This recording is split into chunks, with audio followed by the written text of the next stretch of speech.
Hello, everyone. Welcome back to Answering Legal's 2023 Law Firm Summer Reboot Camp. I'm Nick Werker. We're moving along to our second panel here on Legal Tech Day, and I'm going to be much less professional than I should probably be, and have you guys introduce yourselves, starting with you, Gyi. Can you tell us who you are, what you do, where you're from, where you're going, where you've been? Sure. I'm Gyi Tsakalakis. I founded AttorneySync. I'm a lawyer, but I do most of my day is digital marketing for lawyers. I'm currently living outside of Detroit, Michigan, and I'm a rabid Michigan Wolverines fan, coffee drinker, and what else do I do? That's it. Super. And I'm a great dad. I think that's the most important one, no? Absolutely. That's why I saved it for last. How about you, Matt? Yeah, I'm Matt Spiegel. I'm the founder and CEO at Lawmatics, former CEO and founder of MyCase. Hanging out in San Diego, California. Like Gyi, I like to think that I'm a good dad, but who knows? I just got done with 3 months of coaching 10-year-old all-star softball. So that was my summer up to this point. So I think that gives me a few points. Now I need to spend some time with my other daughter, I guess. But yep, it's great to be here. What about you, Jared? Jared, I'm putting you last because you're the most long-winded. And Really? Is that a thing? This is weird because I'm a terrible dad. Now I feel awkward in the panel. So yeah, I'll be quick. I'm going to be quick then now, Nick. So my name is Jared Correia. I'm a former attorney. I do business management consulting for a law firm through a company called Red Cave Law Firm Consulting. That's it. I'm only insulting you because I like you. Fair. I get it. I was saying that to be fresh. So just a quick note for the audience before we really get into it. If you have a question that you would like our expert panelists to answer, send it through the chat. We'll get to as many audience questions as we can. If you write anything inappropriate, I don't know how to kick you out, so just please don't. So this one goes out to everyone. What stands out to you as the most interesting development in the legal software world over the past year? Don't say AI. Don't say AI. Don't say AI. Who's going to try to say Who's something gonna say it? besides AI? Yes, not the past year. Here, I'm going to say something that I think these guys will both be able to riff on, because I think it's true. I like the fact that over the last year, let's call it 2 years, maybe 3 years, if you want to give me a little bit of latitude, that there's now a lot of legal software focused on front end and client intake, rather than just like client management, which was the whole thing for a really long time. So products like Lawmatics, which is CRM, and some of these other tools that are allowing for lawyers to onboard potential clients more effectively is a really good development and was far too long in coming, in my opinion. And I continue to be excited about that. Yeah, I don't disagree. Obviously, I think it's it's definitely come into the forefront over the last year. I think it's been a ball rolling down the hill, a snowball rolling down the hill for probably the past 5 or 6 years. Yeah, I mean, it's, I think one of the other trends, I mean, before AI comes up, which I know it's going to here, we can't ignore it. Obviously, it is a big development in the last year. But the other thing that I see too is like openness. Like what I've noticed is a lot more appetite and a lot more companies being open with APIs, talking to each other, a willingness to sort of meet the customer where they are instead of forcing them to be somewhere. I think that's really become a trend over the last year, couple years, and not just in like solo and small firm world, but also in like, middle and larger firms where I think it was missing a bit. So I think that's been a big trend as well.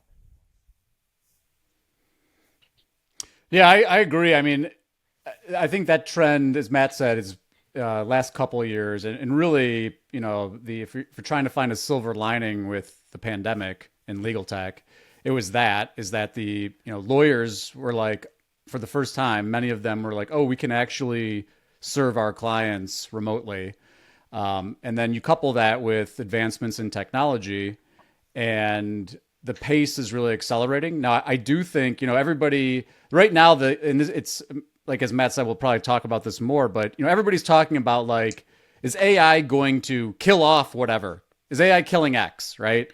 And in legal, it's like, well, is AI going to kill off law firms? And the answer is, of course, no. But the other side of the coin is like, yes, AI is going to do a lot of work that a lot of lawyers are billing clients for today. And so if you're smart, you're going to be trying to figure out ways to be able to serve clients in ways that the AI can't. So I think about it like this. The AI is your tool, but it's also your competition. And so spend time doing the things that the AI is not going to be able to do until it becomes general AI, in which case then we are all in big trouble. But that's at least 10 years out. So yeah, if only I was smart enough to be smarter than AI, I wouldn't be fearful for my job. But I know my personal limitations, and I know that I'm useless if AI figures out how to do what I do. So I'm just enjoying the ride. I'm just here until the what do you call that? The cash cow sort of dries up. I mean, it needs to be. Look, it's obviously the most interesting. I mean, like we'd be intellectually dishonest if we didn't say that it was the most interesting development in the last year in legal.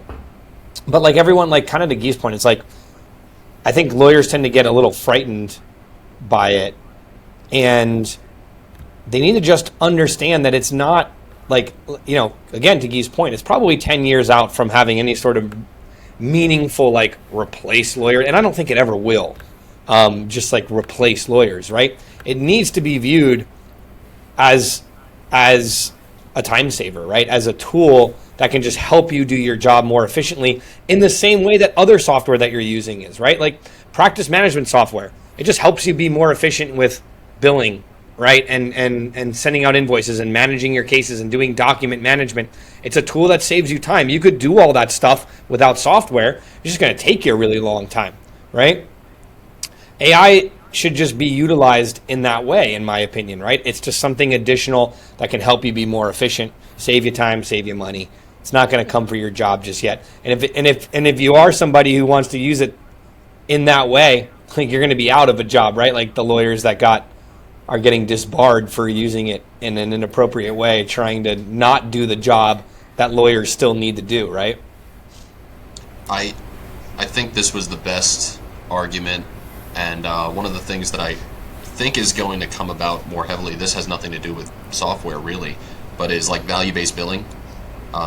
Instead of taking all the time that you worked on something and maybe now it's, I don't know, an estate plan. It took you X amount of hours to write an estate plan, but now you have generative AI. Just like you input a bunch of things about what the person's end of life is, and it's done in 20 minutes because you have to find and replace that person's name because we just learned you want to be confidential about it in the previous panel.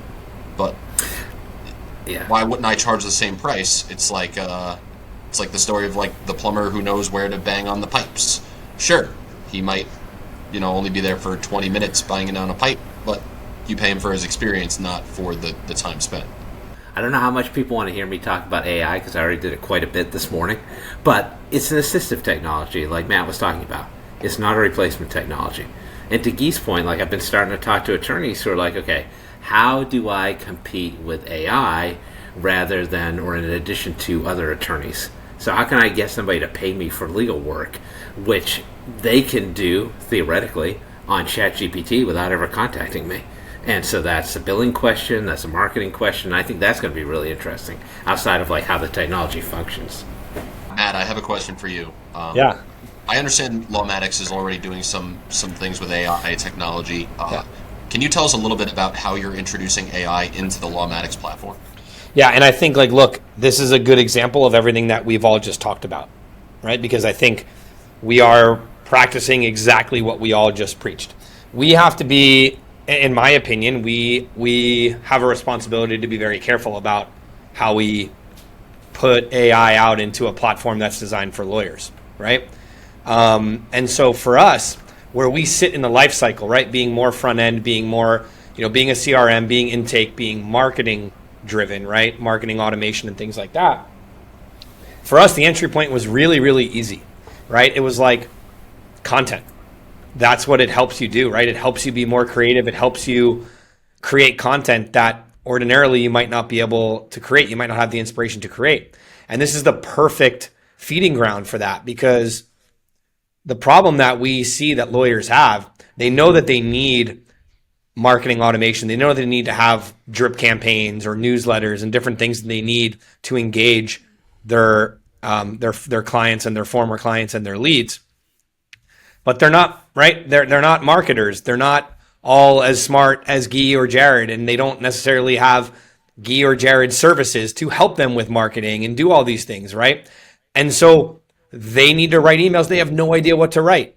And so we gave them the ability to create email content using AI, right? And it's a very safe place, right? It's a very safe use of AI in our opinion. And we have it nice and restricted so that it won't go off the rails. It will stay within the guardrails that we've given it to be in the context of the law firm. But you can address it like, hey, I'm sending this to a former client, or I'm sending this to a lead, and here's what I want the email to be about, and it will create the content for you. And it will also merge, use our system to merge in fields. So it's pretty powerful. We have a lot more that we are going to be doing with AI, but again, we look at it through the lens of where we sit in the relationship, intake, marketing, and how can we use it there. Where I think you get into trouble with it is when you start to use it for things that are more practice related, case management related. That's where I think some of the trouble comes in. It's where a lot of the power is, but it's not where we want to sit. We're more on the intake and how can we use it to help you be more efficient and understand maybe more about what a good case looks like and things like that. All right, so I have a question for Gyi. I'm leaving you both out of this, I'm sorry. Combining software and marketing is still, I think, unfamiliar territory for a lot of law firms. Do you have any advice for lawyers on how to incorporate software into their marketing plans?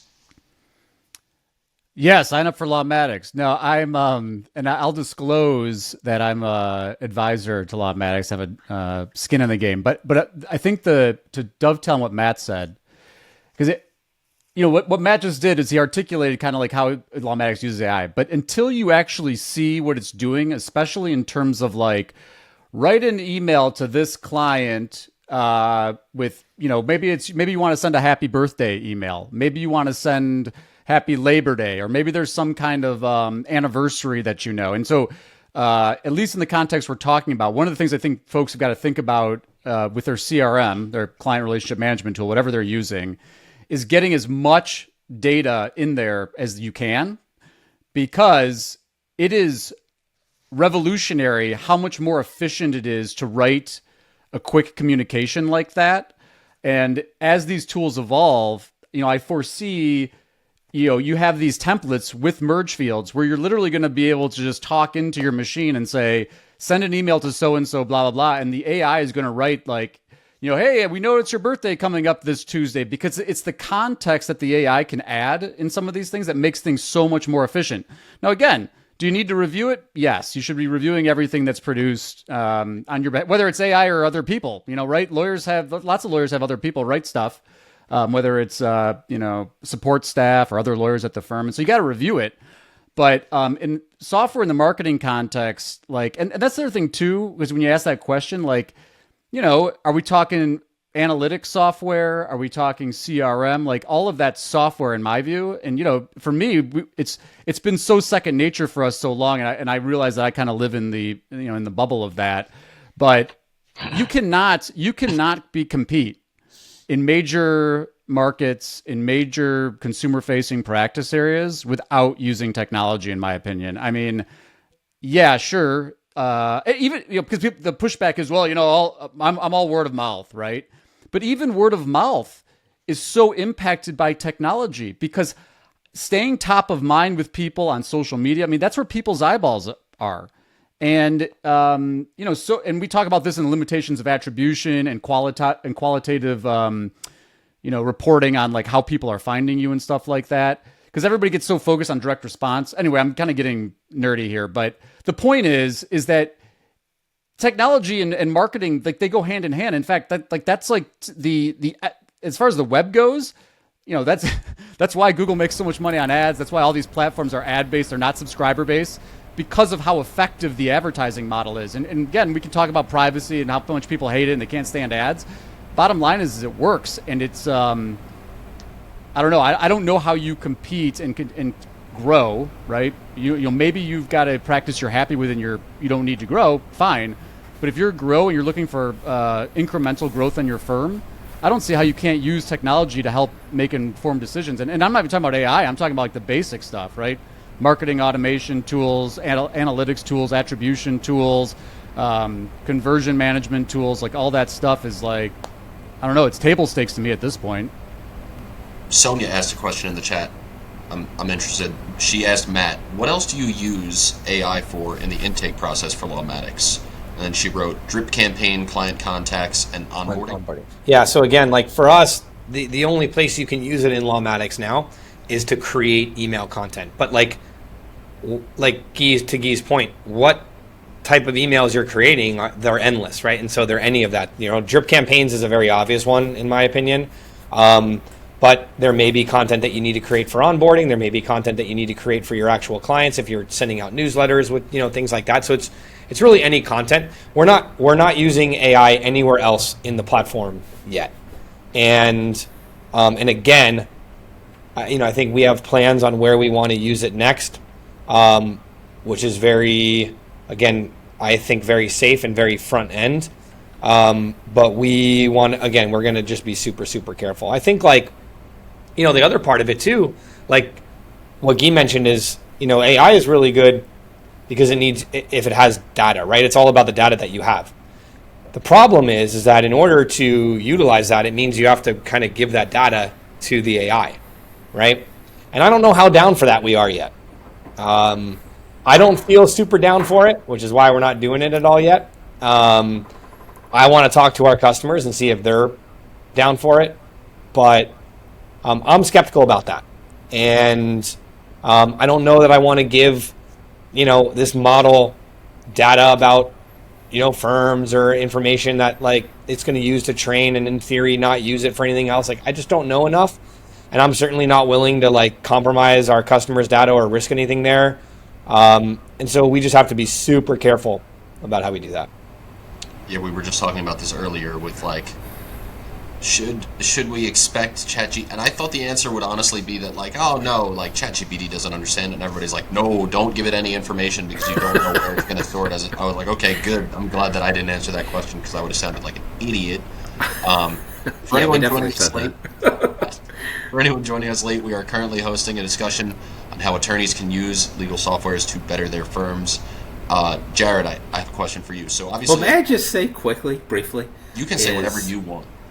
So non-advisor, non-investor in Lawmatics. Though Matt talked to me, we changed that. No, in all seriousness, it's a really good product. And what I like about what they've done is they are really deep into the workflows, and they're behaviorally based already. So I think if you're looking for something that AI could work with, a system of workflows that are based on certain triggers, that's a really easy use case. And the other point I think Matt made a couple times, which is really important, is if you're going to mess with AI, like do it in the context of intake or marketing, because it is a little bit safer. Like, sure, you may not make the best impression with a client if the AI doesn't work out as it should.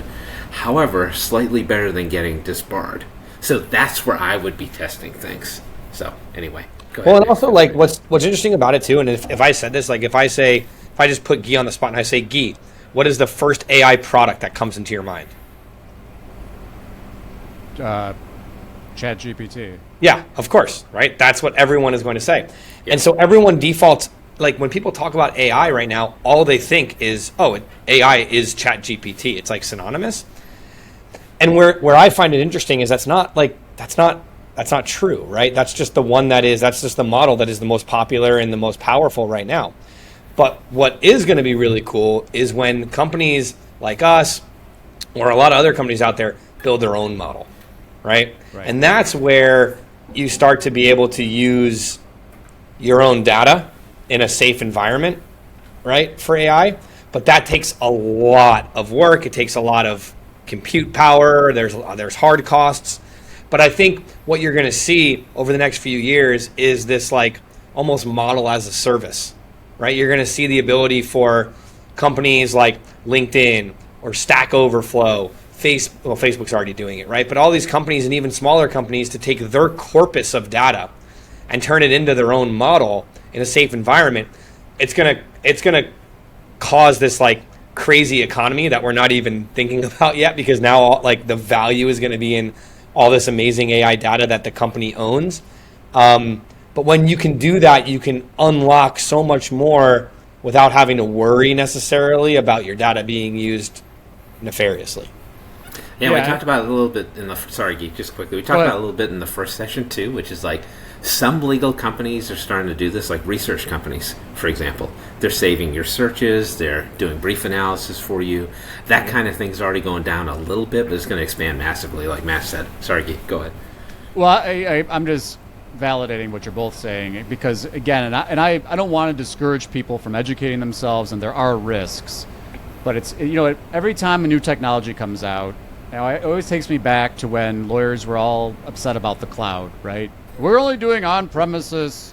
It's way safer. And then these same lawyers, like, were leaving files out, and they're getting their cars broken into, and they've got all sorts of confidentiality, risks involved, and where the cloud is like actually way safer. But there is a maturization cycle for people to get more comfortable with it. And so we're in that right now. And so again, I don't want to discourage lawyers from taking their ethical obligations seriously and understanding what they need to know about how the technology works and the risks and limitations. But here's a newsflash for you. You've all been using AI for way longer than you realize. If you ever use Google, do you use Google Workspace? Do you use search? Do you use social media? You're already using AI. Do you use notes when you do Zoom calls? Or do you have Otter taking notes for you? And so my point is that, look, get to know it. But the lawyers that are taking this seriously, like, that I think the thing that gets downplayed is like, and it goes back to that same conversation about, like, is AI killing stuff? And it's like, it's not killing stuff in the way of, like, existential threat yet. But this is not just like a add-on tool. This is like transformative tool. And so the lawyers that are on this stuff, I was listening to these trial lawyers the other day, and everybody's like, well, trial lawyers will be the last people to be replaced and blah, blah, blah. And these are like some really like world-class trial lawyers in the United States. A lot of you would know their names if I mentioned them. And they're using it in real time to craft questions during depositions and stuff.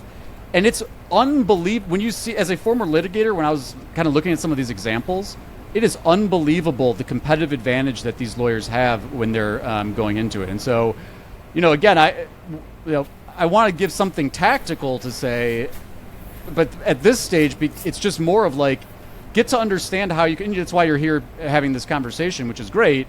But finding these little ways to like integrate it in and be smart about it. But whether it's marketing, whether it's forming questions, at the end of the day, it's the same thing. Like, I think Matt's right. I wouldn't be uploading client information into the off-the-shelf Chat GPT. But a lot of these tools are building safeguards in place. And I would talk to that's the best way to do it. Talk to the product people. Talk to them about what they're doing to safeguard privacy, all the legal ethics issues. But we see this time and time again, like the lawyers today that are still reluctant to use practice management tools because they're like, well, I don't want to upload anything into the cloud. Like, you've been at a huge disadvantage now for at least a decade, and like that chasm is only growing. So, I know all those lawyers who are afraid about that. How many lawsuits have you seen that have taken down software companies because of data issues? Zero. Right. Yeah, that's totally true. It's funny. Go ahead.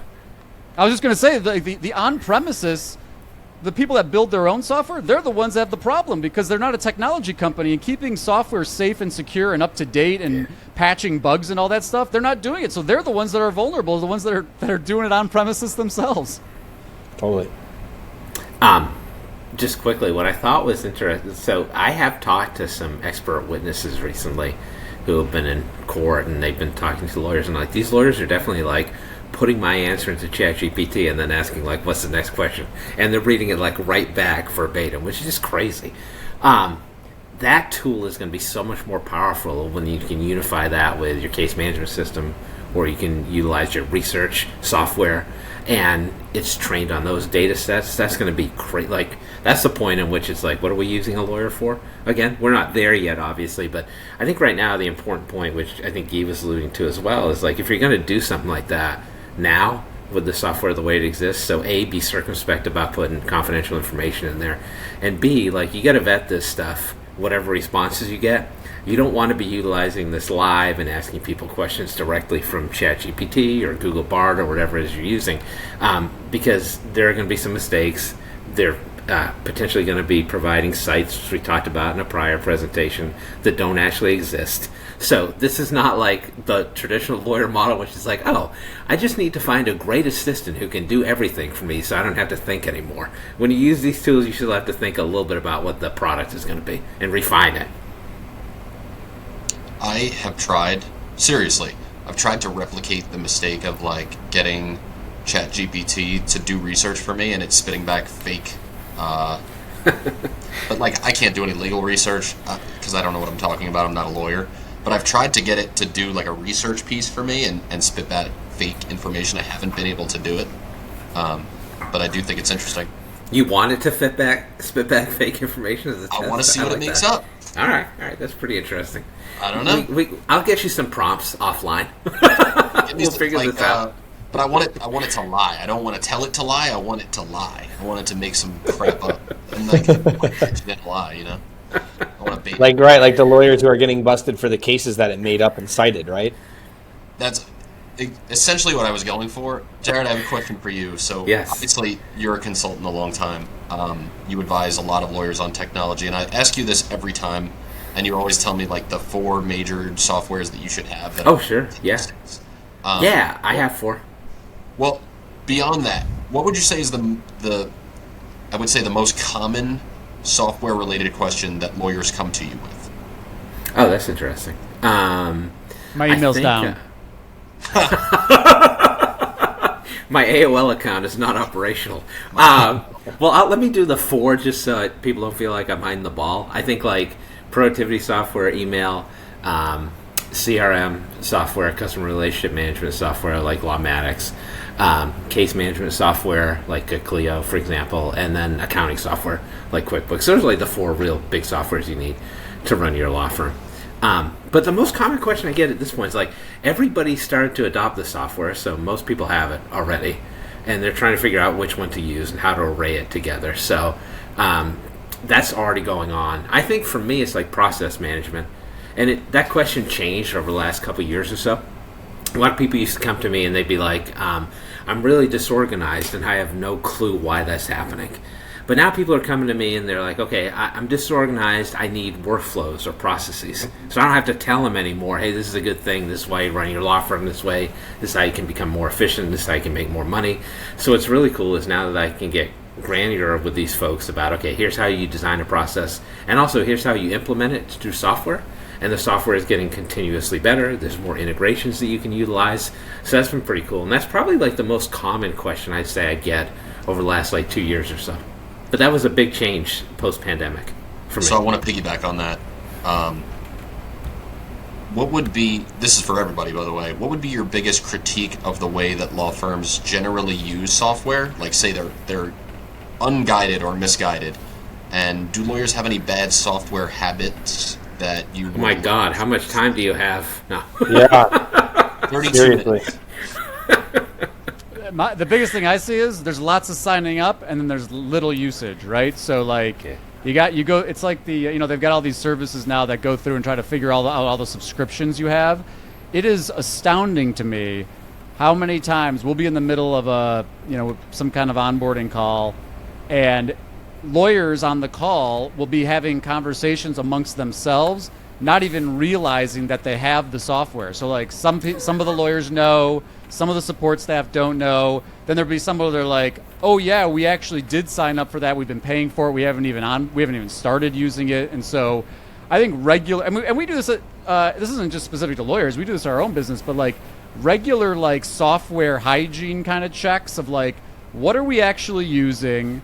How are we using it? You know, are there ways for us to improve how we're using it? I mean, a lot of, we talk about this with clients that we have that use Lawmatics, where it's like, you know, and this is a challenge for product people because the lawyers, like, they love listening to us talk about this. Like, there's so much cool stuff you can do, but to actually do it, you got to invest in the onboarding, the education, and then the discipline to actually use it, right? So like we talk about this with marketing reporting all the time. Unless you are actually, setting your lead dispositions, your reporting is not going to tell you what you think it's going to tell you if you don't update the lead records. And so that's the thing that we see is time and time again is lots of signing up and a lot less like discipline and like using it and reviewing how you're using it and iterating forward and trying to use it better. Couldn't agree more. And I will add, I mean, that is probably the number one, and especially for like from our perspective, because what you have to remember with Lawmatics is like, as a CRM, it's not the stuff that lawyers necessarily know right out of the gate, right? Like lawyers, if they're going to sign up for a case management system, they know like what time and billing is. They know how to do that, right? It's not foreign to them. But with like a product like Lawmatics, like it does take work. Like, you know, you're signing up for something that you know is going to provide you with more business and save you time and do all this stuff, but it's going to take some time in order to build it out. It's going to take some effort, right? And so too often you see lawyers, they know that, and they sign up, and then they just don't put forth the effort. And then they get mad when it doesn't deliver on what, well, it's like, you know, you knew you're going to need to put some stuff in there, right? Like you can't just think that it's just going to work by itself. That's not how that type of software works. So I agree 100% with Gyi. What I also think is a bad habit is like feature chasing, right? So this market is really bad. Lawyers can be really bad about being like, oh, I need to switch my entire platform because they have this one feature that I think is going to be completely transformative. And that is just not accurate. That is not the way the world works, right? Generally speaking, the platforms you're going to look at, like let's take case management, you're going to look between a few platforms. They're pretty much all going to do the same thing, right? You might have one might be much easier for you to use, right? And that's better, or maybe it has better customer service, right? Or it's cheaper, whatever it is. But like you go out there and being like, oh man, this has like this one thing that is going to be able to make me a better lawyer and work for my firm. And then you go use that software for 6 months, and then some other software is like, oh, we're launching this one feature. You're like, oh, I need to switch because are you guys going to develop this? Or if not, we're going to switch over. It never fails where lawyers make a change because they're chasing a feature and then they end up regretting that decision. So I think that is a really bad habit of this market. It's not just this market. Other markets have the same thing, but I've noticed, and I'm a lawyer too, I'm guilty of this before I started my case. Those are tremendous answers. I really enjoy that. I just want to quickly extend on both of those. So like the thing that I think is really interesting with Gyi is that like, yeah, so you got to put the effort in.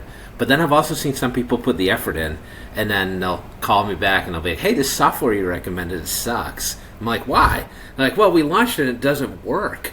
I'm like, you launched it to like everybody? You didn't test it? So I have these firms who have like 20 lawyers, 10 support staff. They're like, we'll just get this rolling, see how it goes. And then it doesn't work the way they want it to work. So like, just like a software company is a law firm, if you're in utilizing a software, spending all that money on it, try it out just to make sure it works before you launch it, generally speaking. And then the feature chasing thing, I think, is really a big thing for lawyers.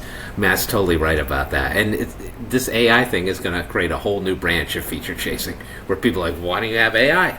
And why do you have AI that does this? What's wrong with you? So I think that for lawyers, like one thing that's really interesting to me is that the good software now is cloud software, obviously. There are more integrations than ever before. So I think for lawyers, if you're looking for a software feature that doesn't exist in the tool you're using, there may be an integration that you could use that does that within the construct of that software. And if you can't find a direct integration, there's tools like Zapier, which allow you to connect softwares that don't have a direct integration as like a third-party bridging software. And that's really helpful. And I guess for my own thing, like, I don't know if this was mentioned yet, but I think Gyi may have said it, so sorry if I'm copying you, Gyi, but like, I talked to so many lawyers who are like, hey, you know what would be dope is if my software did like e-signatures. And they have no clue that it actually does it. So not just buying another software, but being like, hey, look at the tool you have right now and get a better idea of the breadth of the features, so you're not buying something else that you're already paying for. Lawyers do that all the time. I hear that all the time I want the e-signatures and I want to send out a retainer and I got to get a new tool. It's like, nah, man, your tool already does that. Right. We discussed this a little bit earlier, but I want to open the topic up to everyone.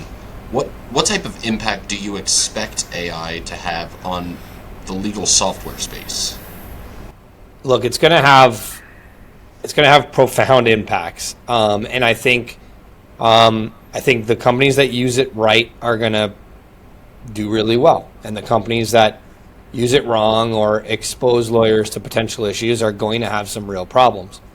Where I see it, like from our perspective, is again, I see it assistive, right? And so I look at what Zapier is doing, right? Like I'll give you, and then like this piggybacks on actually several of the questions that we just discussed.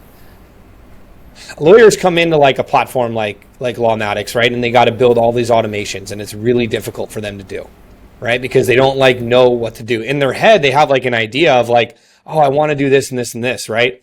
But then it's like hard for them to go in and actually make the system do that, right? And this is where AI, and like Zapier is doing this with AI right now, can really, it's almost like using, again, people don't really think about the different applications for AI, but AI can actually be a UI, right?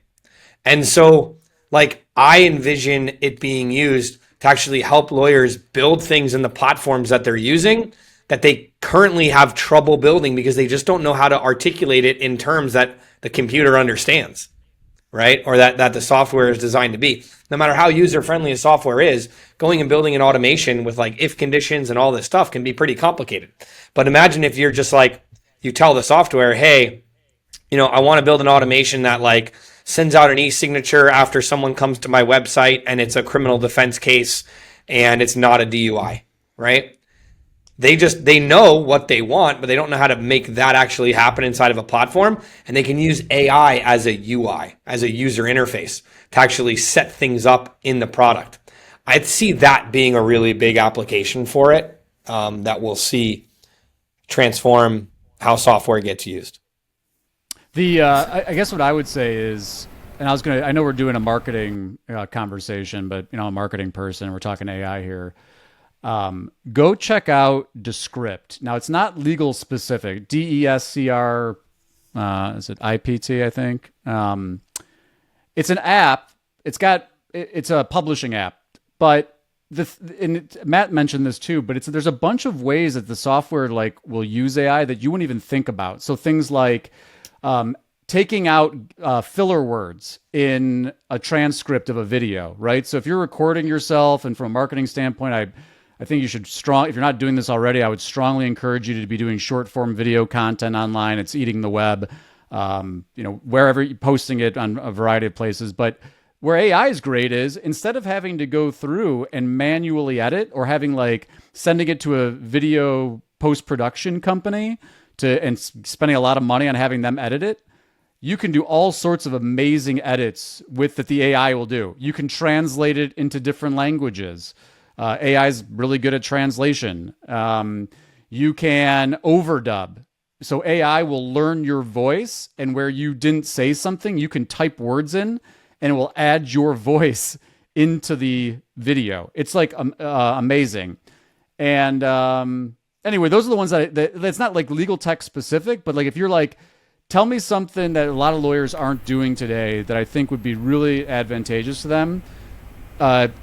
Getting software that can help them publish, to demonstrate their expertise, to position their firm, to talk about, happy clients singing their praises, like that from a marketing standpoint, like that's what it's all about. And in the past, you had to go out and spend all this money on video production equipment, and you had to hire a videographer, and you had to hire post-production and all this stuff.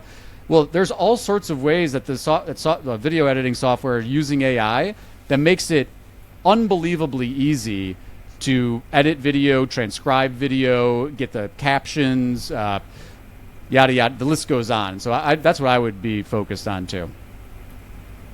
The software applications are really interesting, but the other thing I think that is potentially really interesting from a marketing perspective is something I alluded to before, which is like you're going to have all these clients out there now who are like, why do I need a lawyer? AI does it better, potentially, at least more cheaply and quicker than hiring a lawyer. So there's been a lot of downward pressure on lawyer rates for quite a while for a whole host of reasons. Like, the pandemic where everybody started working remotely, started using more technology. Legal consumers are like, well, why isn't my lawyer cheaper if they don't have a big office anymore? And AI is just another set of pressures for lawyers. And I have seen simultaneously that more and more lawyers are starting to consider things like flat fees, subscription practices, that kind of thing, which productization of legal services rather than just traditional legal services, which cost less. And so I wonder if the two of those things will combine to really kind of push lawyers into these alternative pricing models. And I think that's actually better for the legal consumers and also probably better for lawyers as well. I think a lot of lawyers will think about that and say, well, I'll be losing money on that because, I can't pad a bill anymore. I can't add a few extra hours here and there. But in my experience, lawyers that charge alternative service rates, they're making like 20-30% more than lawyers who are charging hourly rates. So if AI pushes lawyers in that direction, I think that's ultimately a good thing. And you could build some of these AI features in some of those subscription offerings you're using, right? What if you had like a document database for lawyers where you could add some AI, for legal consumers, where you could add some AI components in there? What if you could have legal consumers run some of the prompts that you've developed for legal information? That's really interesting to me. So I think that could be an impact that AI has eventually. That was crazy. So this is also for everyone, because I have nothing to add to that. What am I going to pretend I can do better than that? Come on. Elevating the client's experience has become a top goal for most law firms these days. We talk about like customer-centric law firms. How can legal software assist firms in achieving that goal? Like how do we become more customer-centric, as it were? I'm happy to hit this quick because I actually don't think you can provide a good client experience without software. It's not possible. And the reason why is because like lawyers have to, and I preach this. This is like I'm very passionate about this when I go and talk to like bar associations and different organizations and stuff. Like this is usually what I talk about, and it is like customer service. Like this is a service business. You are a lawyer, right? I say this I feel like I end up saying this in almost every freaking podcast or interview that I'm on, but like you could be the best lawyer in the world and have a shitty law firm because you're terrible at customer service. It's not always about the outcome of the case, right? It's not always about how good of a lawyer you are. You have to provide customer service. This is a service business like anything else. And so that means communication, engaging, right? And you can't give, like I'll tell you, you cannot give a client the attention that they think that they need or that they want without software. You don't have, unless you only have like one or two clients, then sure, you can like call them every day or send them text messages every day and whatever. But if you have any sort of volume in your practice, you cannot do it without software. It's just that simple. I think it's interesting because, like, I have conversations with lawyers about this a lot, and I tell them, like, oh, there's a lot of great things you can do with AI, and, like, softwares like Lawmatics have, like, these behaviorally based follow-ups, so you can try to schedule an appointment with somebody and then send requests if they don't do it. And the software knows whether or not a client has done what you've asked them to do. That's all great, and the pushback I always get from people is, like, yeah, but, like, that's not high touch. Like, my clients like talking to me. And I always tell lawyers, like, your clients like talking to you, but, like, they don't like talking to you about scheduling a meeting, right? Your client wants you to send, like, 10 emails back and forth to schedule an appointment with them? Unlikely. And that's a waste of your time. So the idea here is not that, like, you adopt AI and you use it for everything and you never have another conversation with your client. It's like a supplemental tool. So if you can get to the point where you're managing the rote stuff using technology, then you can have those really high-level conversations that you get paid the most for as a lawyer. Like you can set case strategy, you can talk about issues the client has, and then lawyers have traditionally had a really hard time doing those like simple general follow-ups.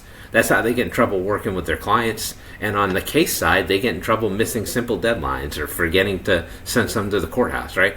All that is the stuff that you manage with software, and then you practice at the top of your law license and preserve your ability to be like a high-level service provider for the client. So you do it in combination.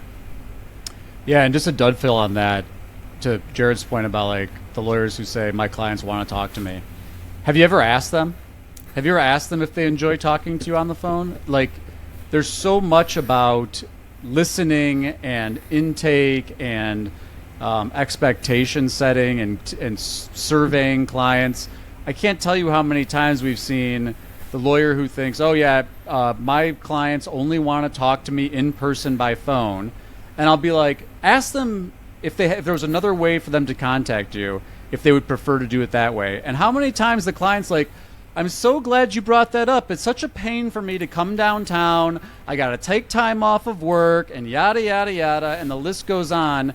And so again, if you don't ask, you're not going to know. And so, and look, there'll be people that want to come downtown and be face to face with you. And obviously it varies from practice area to practice area, from the type of firm you are and who you serve and your clients and all that stuff.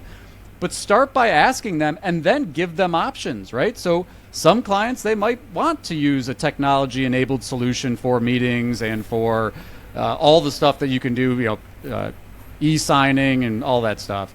Others won't. But if you don't ask, and so and I think this has been a theme of this conversation, is it's the tech isn't a replacement; it's just a supportive tool where it fits. And so George Sahara's, he used to be with Clio. His big thing was always like, find the things that you can automate that are going to provide a better experience, and then the stuff that you can't, the human stuff that the people do that you do better as a lawyer, as a service professional. Now, guess what? You just opened up so much more time to be able to do that than to have to explain in real time, face to face, what a client can expect throughout the representation. If you just, you have a trigger set up that says, send the client, this video that you did, wherever you're hosting it, through your CRM, that talks to them about like what they can expect through the discovery process, what they can expect through when they're doing depositions. And again, you're not talking about specific things, facts of their case or representation. You're just there helping them answer these questions that everybody that's never interacted with a lawyer before is going to have. And now you've recorded that video once and you can use it 1,000,000 times. Yeah, it's funny. That's a great point. Like, the lawyers' perceptions of what legal consumers want are almost always based on, like, what they want the consumers to want or what their comfort level is in working. So if a lawyer's telling me, like, yeah, somebody wants to meet with me in person, that means they want to meet with their clients in person. I'm generally kind of a grumpy guy. I don't know if that comes across. No. Me too. When I was buying my house a couple of years ago, I had never bought a house before. I'm a first-time home buyer. The guy who was in charge of my mortgage application, he's doing his thing. He's calling me every day. He's sending me videos personalized to me in my email. And I just remember at a certain point I got fed up with him, and I would on the phone, I would tell him, only call me if you need my help making a decision or if I'm missing something for the application. I don't care what you have to do. You just do it. You're getting paid. It's all good. And towards the end, he's like finally done, home stretch, everything is done, but he needs me to sign one more piece of paper. And up until this point, I've e-signed everything. I haven't had to go anywhere. And he insisted, and this was weird, my coworker and I were buying a house at the same time, so we used the same guy. He insisted on coming down to our building to sign this last piece of paper. And I said to him, do I need to sign this in person? Does it need to be a wet signature? He said no.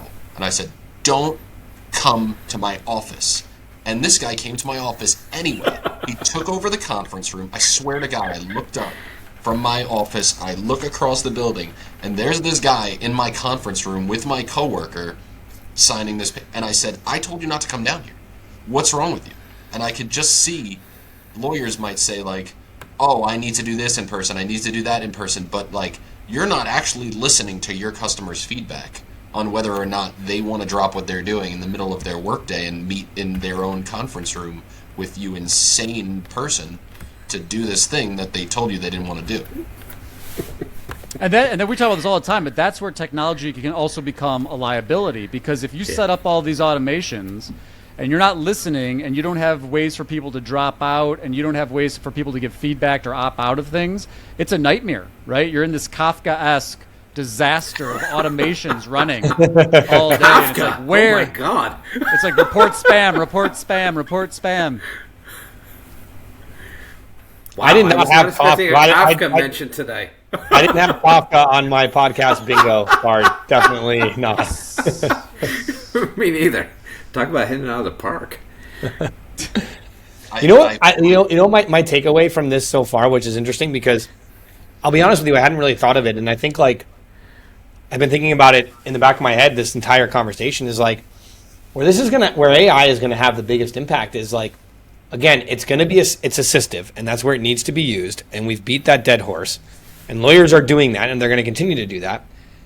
And that's going to mean that, like, see, the problem is, and the reason why lawyers are afraid of, and a lot of professional service industries are afraid of AI, is because it's going to hit them where it hurts, right? It's going to hit them in billing. Because, you know, in what world now can you bill me for 3 hours of document review? Like, absolutely not. I'm going to call you out as a lawyer. You can't bill me for that. Use AI, man. Like, the clients are going to expect you to use AI to be more efficient. They're going to still expect you to do your job as a lawyer, but they're going to expect you to use AI to save them money. And you can't get around that, and honestly, you can't explain it away. You're not going to be able to inflate your billings to like make up for the loss that you're going to have because AI is going to save you so much time. So I think that like there's been such a big shift. We've talked about it already. Nick brought it up, change in billing structures. Like this is gonna, like I'm thinking about it, like this is probably gonna significantly accelerate the change in billing structure. Now it will be more on the solo and small firm. I think it will take a little while to penetrate into bigger firms, but like solo and small firms, they are going to change their cost structure because the only way to still make that same amount of money is to just charge a flat fee and not have it be based on hourly, because the amount of money, the amount of time you're going to spend is going to be so much less. I think that's going to be a profound effect. Yeah, and even for big firms, like corporate clients are going to be pretty savvy about AI. They're going to be using it for themselves, and they're already checking up on law firms' efficiency. So I think that could happen. Yeah. So does it mean that like does it mean that all of a sudden practice management becomes less important? Because if you're just like charging flat fees and just like upfront costs, like hey, your case is just going to cost $5,000. Well, guess what? Like all the time tracking, all that other crap, it becomes almost meaningless. Well, this is where lawyers are in such a rock and a hard place, because totally agree. Like so much of this stuff, it's market-based driven, right? So like your clients are going to start asking questions about it.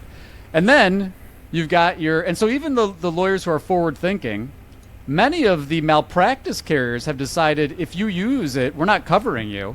And so now you're in a rock and a hard place. You're like, I got clients that want me to use it.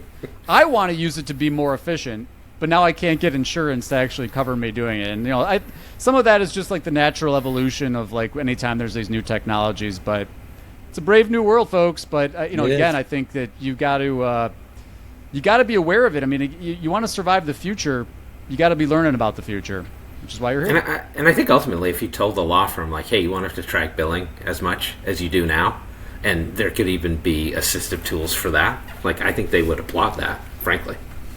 I'm going to ask a silly question because I feel like you guys are, at this point, sort of well-known, right? But if anybody in the audience or watching this after the fact wants to connect with you and your company further, where do you recommend that they go? Well, I have the good fortune of having a very unique name, so you can just search my name and all sorts of stuff will come up. Or you can go to AttorneySync.com, AttorneySync.com. That's my main business, but I'm pretty active on LinkedIn, and I'm still on Twitter as of today. So feel free to reach me out. I love talking about this stuff and the intersection of law practice and marketing and technology. So thanks for having me, and thanks for attending. Thanks, Gyi. I'm jumping to Matt. Yeah, so I also like Gyi. I love talking about this stuff. And I always give out my my personal email is just matt@lawmatics.com. Anybody can ping me. Super good, and I tend to be pretty responsive. Although I'm going to be out of the office for 3 weeks starting Sunday, so I may be less responsive. And our website is lawmatics.com. It's super easy, but always happy to chat and love hearing thoughts and everyone else's views on this sort of stuff. Yes, it's me. I was just busy ignoring people for 3 weeks, but I'm back now, so you can feel free to reach out to me. Probably the easiest place to find info is my website for consulting, redcavelegal.com. I'm also on LinkedIn, and you can Google my name as well. Equally unique and hard to, well, not as hard to spell as Gyi's, but maybe somewhat unique. Thanks, everybody. All right, that is all the time we have for this discussion. I would like to thank Gyi, Jared, and Matt